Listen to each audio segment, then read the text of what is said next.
बिस्मिल्लाहिर्रहमानिर्रहीम। शुरू करते हैं remaining part of lecture 1 computer vision का। और इसमें हम आज देखेंगे कि इसकी कौन कौन सी एप्लीकेशंस हो सकती हैं। फर्दर दूसरे टॉपिक्स को भी टच करेंगे। एप्लीकेशन ऑफ CNN में सबसे पहले हमारे पास इमेज क्लासिफिकेशन आ जाती है, जिसके बारे में हमने काफ़ी जानकारी हासिल की थी जब हम डिजिटल इमेज प्रोसेसिंग पढ़ रहे थे कि कैसे आप एक इमेज डेटा सेट को इस तरह से ट्रेन करते हो कि आपका मॉडल उसकी क्लासिफिकेशन कर सके कि इमेज के अंदर मौजूद जो एलिमेंट्स हैं वो बेसिकली किस क्लास से बिलोंग करते हैं। ठीक है। और इसी तरह से ऑब्जेक्ट लोकलाइजेशन मीन्स आपका ऑब्जेक्ट कहाँ पे इमेज में कहाँ पे मौजूद है। लेट्स सपोज जैसे कि अगर आपके पास कोई इमेज है और इसमें किसी पर्टिकुलर पॉइंट पे आपका जो नीडेड एलिमेंट है वो पड़ा हुआ है, तो इमेज लोकलाइजेशन बेसिकली इमेज को लोकलाइज करता है, यानी कि उस पर्टिकुलर एलिमेंट के इर्द गिर्द हम कोई रेक्टेंगुलर बॉक्स इस तरह से एज अ रिजल्ट हमारे पास आना चाहिए कि हमें शो हो जाए कि हमारा जो नीडेड एलिमेंट है वो बेसिकली कहाँ पे लोकेट कर रहा है। That is the image localization. और वो भी हम CNN की मदद से कर सकते हैं।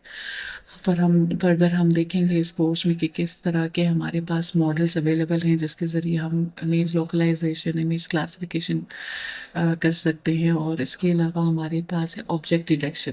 तो ऑब्जेक्ट डिटेक्शन में दो चीज़ें होती हैं उसी के अंदर ही। ऑब्जेक्ट डिटेक्शन में फॉर एग्जांपल अगर ये आपके पास इमेज है और आप फर्स्ट उसको ऑब्जेक्ट की लोकलाइजेशन करोगे और उसके बाद प्लस ये भी मेंशन करोगे कि ये जो पर्टिकुलर एलिमेंट है वो किस क्लास से बिलोंग करता है।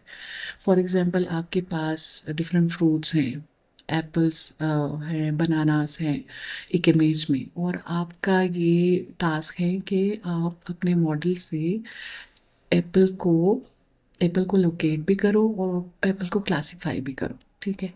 तो लेट्स सपोज जैसे अगर आपके पास यहाँ पे एप्पल मौजूद है और यहाँ पे डिफरेंट और भी फ्रूट्स मौजूद हैं या शेप्स मौजूद हैं, तो आपका मॉडल क्या करेगा कि सबसे पहले ऑब्जेक्ट डिटेक्शन में आपके एलिमेंट को लोकेट करेगा, लोकलाइज करेगा, और उसके बाद प्लस ये भी मेंशन करेगा कि किस क्लास से बिलोंग करता है। इधर ये बनाना है या फिर एप्पल है या किस कैटेगरी से ये बिलोंग करता है। तो that is the object detection.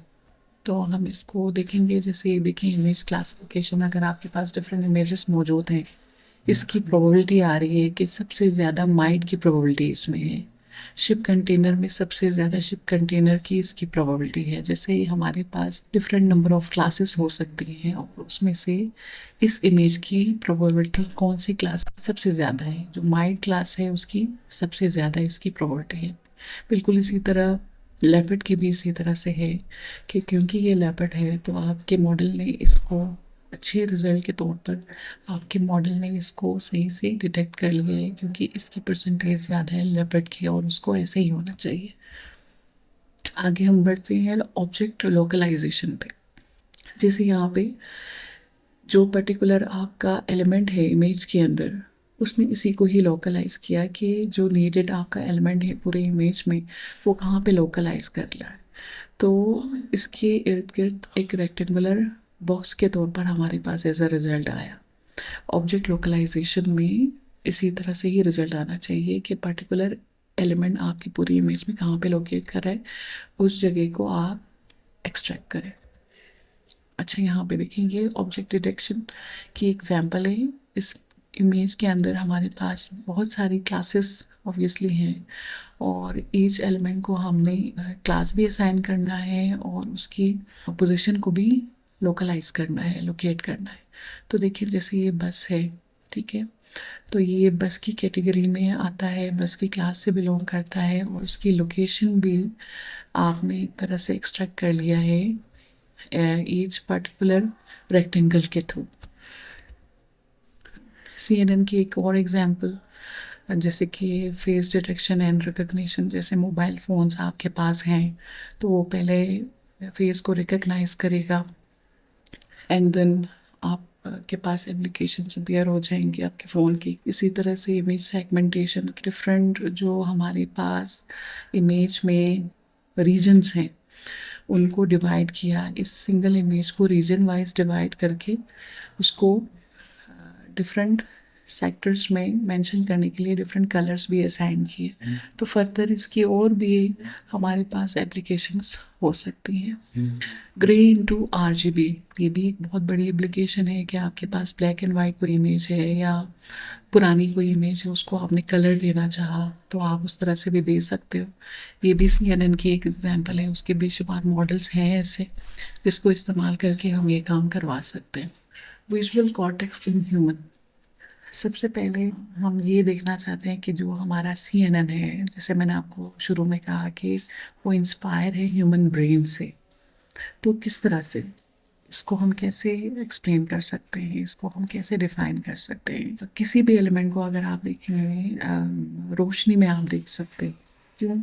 क्योंकि जैसे फॉर एग्जांपल एक बिना लाइट के एक रूम है, ठीक है, आपने उसमें से कोई चीज़ सर्च करनी है तो फर्स्ट ऑफ ऑल आप टॉर्च ऑन करोगे और टॉर्च की लाइट जब उस एलिमेंट पे पड़ेगी उस रूम में मौजूद, तो आप उस पर्टिकुलर एलिमेंट को देख सकते हो जो आप ढूंढ रहे हो। क्यों? क्योंकि लाइट, टॉर्च की जो लाइट है वो पहले उस एलिमेंट पे पड़ी, उसके बाद रिफ्लेक्ट होकर हमारी आंखों पे पड़ी। दैट्स वाई आप अंधेरे में नहीं देख पाते और आपके लाइट ज़रूरी होती है, क्योंकि लाइट कन्वर्ट होता है इनटू इलेक्ट्रोकेमिकल इम्पल्सेस में, और वही फिर आगे लाइट जाके प्री प्रोसेसिंग करता है थैलेमस पे। ये मैं समझाऊंगी वन बाय वन इसका क्या मतलब है। कि सबसे पहले आपने क्या किया, जैसे मैंने आपसे कहा कि ह्यूमन आइज़ को देखने के लिए चीज़ों को ज़रूरी है कि लाइट हो। वो किस लिए? क्योंकि वो लाइट जो किसी एलिमेंट पे पड़ेगी वो रिफ्लेक्ट होके आपकी आंखों पे आएगी और फिर वहाँ से इलेक्ट्रोकेमिकल इम्पल्सेस जनरेट होंगे, यानी हमारे दिमाग में मौजूद जो सेल्स रिस्पॉन्सिबल हैं देखने के लिए, वो एक्टिवेट इस तरह से हो जाते हैं कि लाइट कन्वर्ट हो जाता है इलेक्ट्रोकेमिकल इम्पल्सेस में। कैसे? फॉर एग्जांपल हमारे यहाँ जो सबसे पहले हमारी आंखों में वो इंफॉर्मेशन आई लाइट के ज़रिए, ठीक है, वो एलिमेंट हमने देख लिया जिस जो हम फॉर एग्जांपल तलाश कर रहे थे, टॉर्च के ज़रिए लाइट उस पर पढ़ाई गई और उसके बाद वो लाइट हमारे थैलेमस तक आई, दिमाग का वो हिस्सा जो रिस्पॉन्सिबल है विजुअल एक्टिविटी के लिए। और यहाँ पे प्री प्रोसेसिंग होती है कि जो इंफॉर्मेशन हमारे लिए ज़रूरी है सिर्फ वही एक्सट्रैक्ट होगा और बाकी यहाँ से निगलेक्ट हो जाएगा। अब यहाँ ये बात याद रखें कि जैसे अल्लाह ताला ने हमारे दिमाग में भी एक ऐसा एरिया ज़रूर रखा है जो रिस्पॉन्सिबल है विजुअल इंफॉर्मेशन को गेट करने के लिए।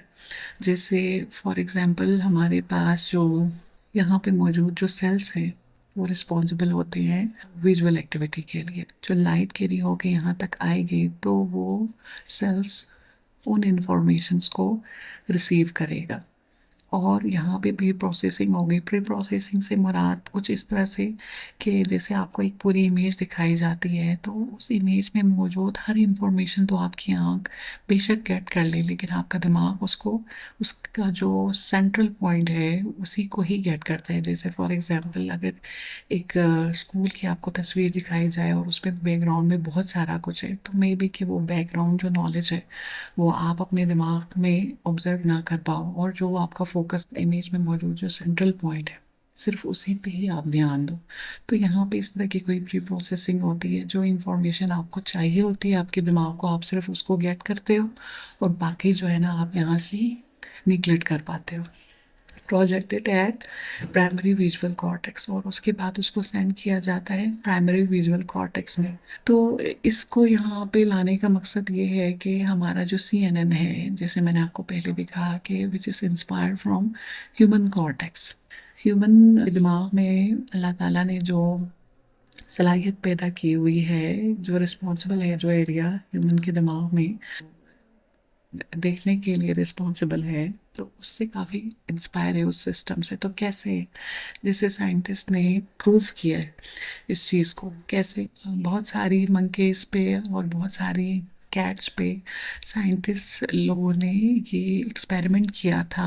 इसको एनेस्थीसिया देकर एक स्क्रीन लगाई गई है और डिफरेंट तरह के फीचर्स, बेसिक फीचर्स जैसे हॉरिजेंटल लाइन हो गई, वर्टिकल लाइन हो गई, स्लैंट लाइन हो गई, बिल्ली को दिखाया गया और यहाँ पे एक इलेक्ट्रॉड फिट कराया गया ताकि इन चीज़ों को रिकॉर्ड किया जा सके।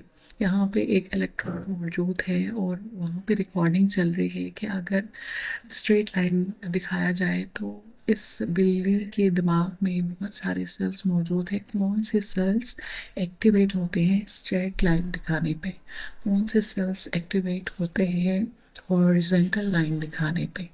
तो देखिए यहाँ पे ये साबित हुआ उसके दिमाग में मौजूद कुछ सेल्स हॉरिजॉन्टल लाइन पे एक्टिवेट होते हैं। देखिए यहाँ पे इसकी रिकॉर्डिंग है, कुछ सेल्स जो है वो स्लैंड लाइन पे एक्टिवेट होती हैं और कुछ सेल्स हॉरिजॉन्टल लाइन पे बिल्कुल भी एक्टिवेट नहीं होती। तो इस तरह से रिकॉर्ड किया गया कि इसका मतलब हमारे दिमाग में मौजूद ईच सेल किसी न किसी फीचर को, जो बेसिक फीचर होता है, उसको एक्सट्रैक्ट करता है। अच्छा, कन्वोल्यूशन ऑपरेशन में यहाँ देखिए जैसे बिल्कुल उसी तरह से हमारे फिल्टर्स भी इस एक्सपेरिमेंट के मुताबिक हमारे फिल्टर्स को इस तरह से बनाया गया है जो हमारे बेसिक फिल्टर्स होते हैं कि फॉर एग्जांपल अगर आपके पास एक इमेज है, ठीक है, और उसमें अगर आप फिल्टर अप्लाई करोगे ऑब्वियसली आपके पास 3x3 का या 5x5 का जो भी फिल्टर होगा, जैसे आपने सोबेल, रॉबिट वगैरह, प्रीविट वगैरह पढ़ा है। तो देखिए जो फिल्टर है हमारे पास उसमें मौजूद जो एलिमेंट्स होते हैं वो कुछ इस तरह से हैं कि जहाँ पे ये पॉइंट्स मौजूद है उसको डिटेक्ट करेंगे कुछ फिल्टर्स। और जैसे कि सोबेल है, एक्स वाई सोबेल हमने पढ़ा, तो जो एक्स सोबेल है वो हॉरिजॉन्टल लाइन को डिटेक्ट करेगा, वाई सोबेल वर्टिकल लाइन को डिटेक्ट करेगा और उसी तरह 45 डिग्री पे अगर उसको मूव किया जाए तो फिर जो स्लैंड लाइन अगर कहीं पे किसी इमेज में मौजूद है लेट्स सपोज, तो वो उसको डिटेक्ट करेगा। जो इंसानी दिमाग इस तरह से काम करता है फिल्टर्स को बनाया।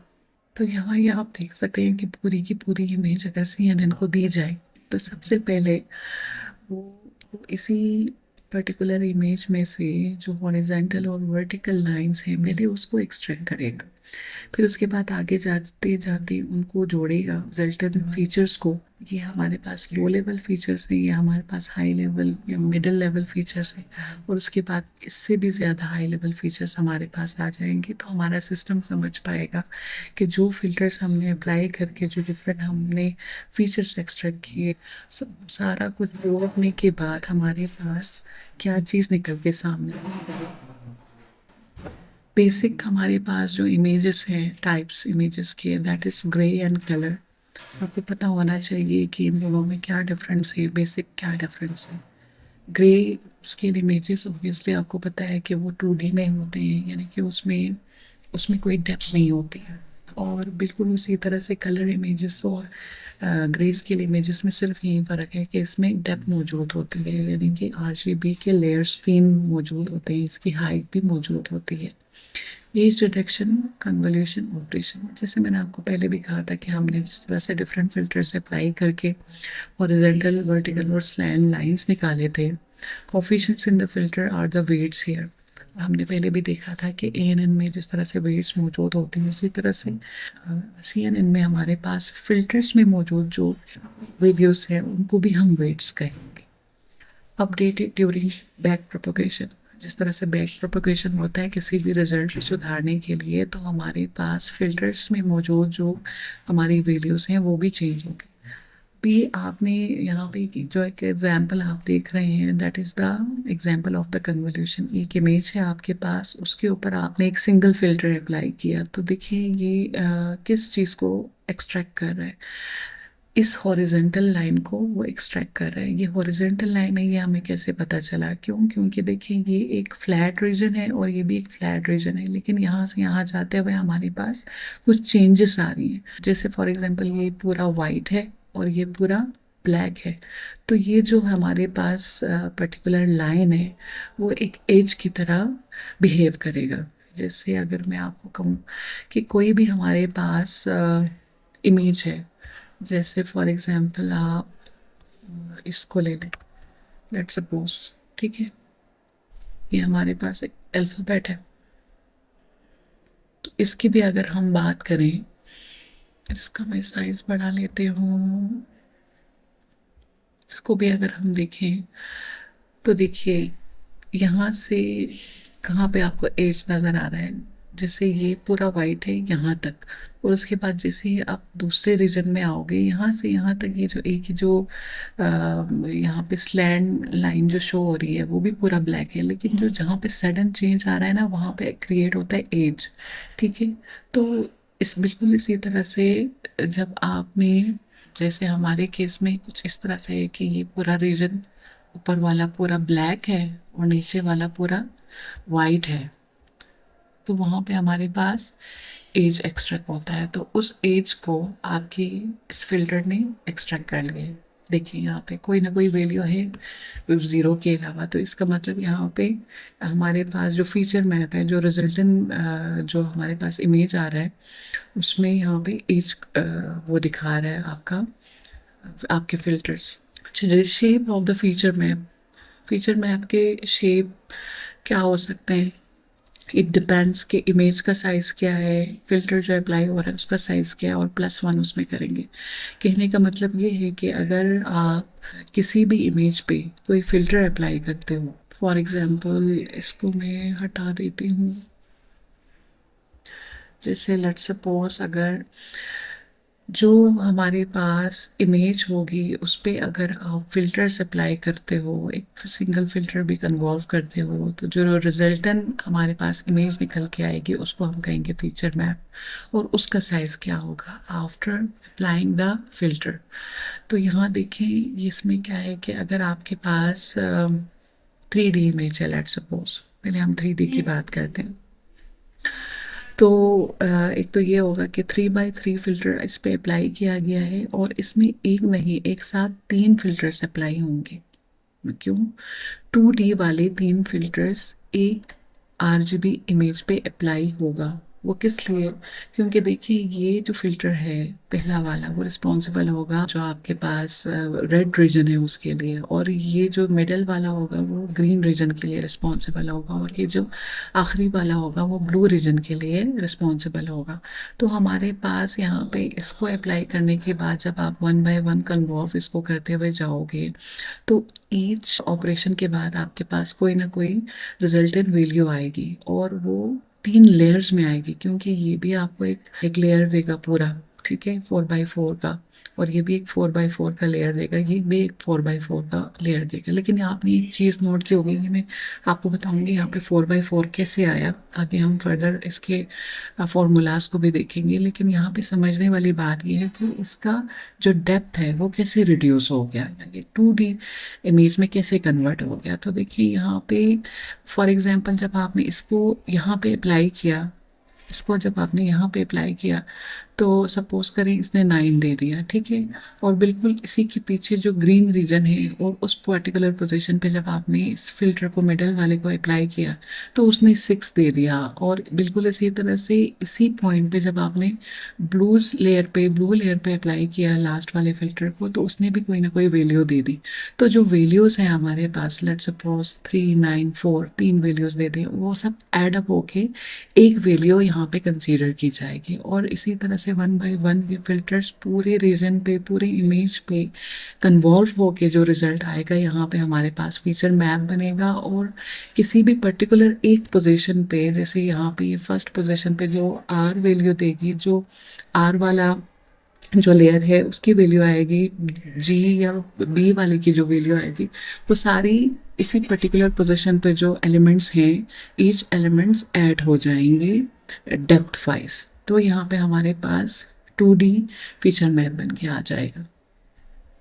देखिए जैसे फॉर एग्जांपल यहाँ पे ये भी एक हमारे पास ये फिल्टर्स हैं, वो आप उसको एक क्यूबिकल फॉर्म में कंसीडर कर सकते हो, और ये इस तरह से अप्लाई होगा, कन्वॉल्व होगा पूरे इमेज के ऊपर, और जो जो रिजल्ट आएगा डेप्थ वाइज वो ऐड ऑन होके हमारे पास यहाँ पे एक सिंगल वैल्यू दे देगी।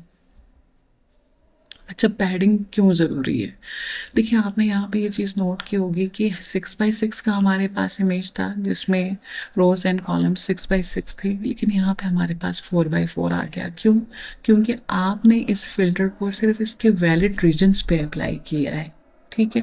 आपने कॉर्नर्स पे अप्लाई इसलिए नहीं किए क्योंकि आपने इसको वैलिड रखा है, उसका ऑपरेशन वैलिड रखा है। अगर आप पूरा सेम रखते, यानी कि आप कहते कि ये जो फ़िल्टर है, जो मिडल पार्ट जो हम कन्वॉल्व करते हैं, वो आपने यहाँ ना करके यहाँ से शुरू करते, तब आपके पास वही सेम आपके पास इमेज साइज़ आता। लेकिन उसके लिए ज़रूरी है कि यहाँ पे आप पैडिंग करते। क्यों? क्योंकि देखिए, जब आप इस चीज़ को, अगर आप अप्लाई करते हो इस फ़िल्टर को जो 3x3 का है, बिल्कुल सेम सिनेरियो है हमारे पास।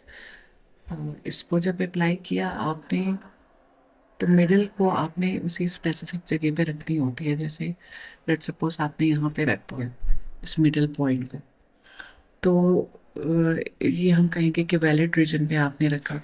तो पहले यहाँ पे रखा, फिर यहाँ, फिर यहाँ। यहाँ आप नहीं रख सकते। क्यों? क्योंकि फिर ये फ़िल्टर जो है ना, उसका साइज़ यहाँ से, फ़िल्टर का जो एरिया है ना, वो इमेज से बाहर निकल जाएगा। अगर आपने उसी इसीलिए ये साइज़ रिड्यूस हो जाता है। और अगर आपने सेम साइज़ आप रखना चाहते हो आफ्टर अप्लाइंग द फ़िल्टर, तो आपको यहाँ पे पैडिंग अप्लाई करना होगा। क्यों? क्योंकि जब आप इस चीज़ को यहाँ रखते हो, प्लेस करते हो, तो इट मीन्स अगर यहाँ पे भी पैडिंग आपने अप्लाई किया हुआ है, तो ये जो एरिया है वो बाहर नहीं निकलेगा। देखिए, इसीलिए हमने जैसे पहले कहा कि पैडिंग लाज़मी है।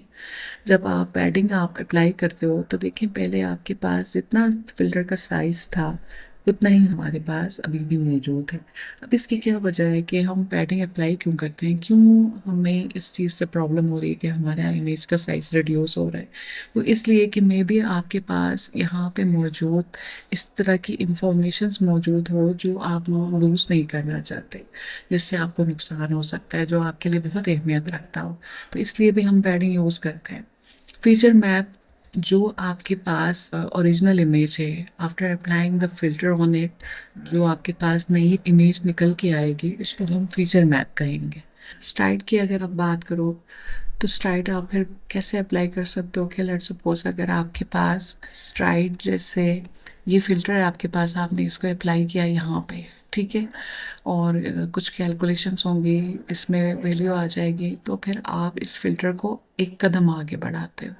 अगर आपके पास स्ट्राइड 1 है तो, और अगर आपके पास स्ट्राइड 2 है, तो आप इसको एक कदम आगे ना बढ़ा के, यानी कि स्टेप्स, ठीक है, स्ट्राइड्स मीन स्टेप्स, 2 कदम आगे बढ़ाते हो, कॉलम वाइज भी और रो वाइज भी। अगर आपने स्ट्राइड 1 रखा है, तो इस पूरे कॉलम के ऑपरेशन को कंप्लीट करने के बाद आपका फ़िल्टर यहाँ पे प्लेस होगा। इन केस ऑफ स्ट्राइड 2, आपका जब ऑपरेशन कंप्लीट होगा एक रो वाइज, तो फिर नेक्स्ट रो के लिए आप अगर स्ट्राइड 2 पे हो, तो फिर आप इस रो को स्किप करके आप नीचे आओगे और यहाँ पे ऑपरेशन अप्लाई करोगे। तो that is the main idea. अच्छा, फॉर्मूला विद ओनली स्ट्राइड, अगर आपके पास सिर्फ स्ट्राइड गिवन है और पैडिंग नहीं है उसमें, तो आप देख सकते हो कि जो रिजल्टेंट इमेज है, जितना आपने स्ट्राइड रखा है उस हिसाब से डिवाइड होगा, और जो इमेज रिजल्टेंट इमेज है, यानी कि फीचर मैप है, उसका साइज भी रिड्यूस हो जाएगा। Formula with padding and STRIDE. अच्छा, फॉर्मूला, ठीक है, ये आपके पास एक फॉर्मूला है जिसमें आप स्ट्राइड की वैल्यू 2 रख के और पैडिंग की वैल्यू भी 1 रख के देख सकते हो कि क्या आपके पास फीचर मैप की वैल्यू आती है। और अगर केरास लाइब्रेरी में आप कोडिंग के थ्रू इसको करना चाहते हो, स्ट्राइड के लिए भी आपके पास अलग से कोडिंग की स्टेटमेंट मौजूद है, जो हम बाद में शेयर करेंगे आपसे, और इस पे काम भी किया जाएगा। और यहाँ पे देखिए, अगर आप वैलिड रखते हो, तो सिर्फ आपका जो फ़िल्टर है वो वैलिड रीजन्स पे, जैसे मैंने आपको पहले कहा कि अप्लाई होगा, जैसे यहाँ पे और यहाँ पे, ठीक है। क्योंकि अगर आप फ़िल्टर को यहाँ पे प्लेस करते हो, लेट्स सपोज यहाँ पे, तो देखिए, ये फ़िल्टर का जो एक पूरा पोर्शन है वो बाहर निकल के आ रहा है। तो इसलिए भी पैडिंग लाजमी है कि अगर आप जब यहाँ पे ज़ीरो पैडिंग किया हुआ होगा, तो आपका फ़िल्टर कन्वॉल्व करेगा किसी न किसी रीजन पे, तो that is the valid condition, otherwise ये वैलिड नहीं होगा। तो इसलिए जब आप वैलिड रखते हो तो सिर्फ वैलिड रीजन्स पे यानी कि यहाँ यहाँ यहाँ और यहाँ पे अप्लाई होगा फ़िल्टर। और अगर आप सेम रखना चाहते हो इमेज की साइज़ को आफ्टर अप्लाइंग द फ़िल्टर, तो आपको यहाँ इस से अप्लाई करना होगा और गैराज में ऑटोमेटिकली फिर ज़ीरो पैडिंग खुद कंसीडर किया जाएगा। अच्छा, आगे बढ़ते हैं। अच्छा, जो वाई स्ट्राइड्स आर रिक्वायर्ड, चलो पैडिंग की तो हमें समझ आ गई कि जब आपने पूरे रीजन पे फ़िल्टर अप्लाई करना हो तो फिर आप पैडिंग यूज़ करते हो। स्ट्राइड्स किस लिए ज़रूरी है? एक तो हाई लेवल फीचर्स, जैसे फॉर एग्जांपल अगर लेट्स सपोज अगर आपकी इमेज में आप ये चाहते हो कि सिर्फ कुछ फीचर्स एक्सट्रैक्ट हों जिससे हमारा रिज़ल्ट सही आ रहा हो, और वो आप बार बार अप्लाई करके देखोगे हिट एंड ट्रायल के बेस पे, और आप ये समझते हो कि ईच कॉलम और ईच रो पे फ़िल्टर अप्लाई करना लाज़मी नहीं है। मीन्स वहाँ पे आपकी कोई इन्फॉर्मेशन आपकी गेट नहीं हो रही है, तो फिर आप इन चीज़ों को स्किप करोगे, यानी कि कुछ रोज़ को और कुछ कॉलम्स को आप स्किप करोगे जो कि सेम इन्फॉर्मेशन लेट्स सपोज रखता है। जैसे फॉर एग्जांपल अगर यहाँ पे कोई ब्लैक रीजन मौजूद है, ठीक है, यहाँ पे कोई ऐसा रीजन मौजूद है जो फॉर एग्जांपल वाइट रीजन मौजूद है, ये रीजन भी वाइट है बिल्कुल यहाँ से यहाँ तक, और यहाँ से यहाँ तक भी बिल्कुल वाइट है, तो आपकी इंफॉर्मेशन रिपीट हो रही है, कोई ख़ास इंफॉर्मेशन आपको मिल नहीं रही कंसेक्टिव जो पोजीशन पे एलोकेट रिजल्ट्स हैं उनसे। तो आपने क्या किया, आपने इस चीज़ को बर्डन समझा और ये आप समझते हो कि आपके रिजल्ट में वो कोई फ़ायदा नहीं देगा, तो फिर आप स्किप करोगे उन रोज़ को और उन कॉलम्स को स्ट्राइड्स की मदद से। अच्छा, और इसकी दूसरी वजह क्या है कि कंप्यूटिंग पावर।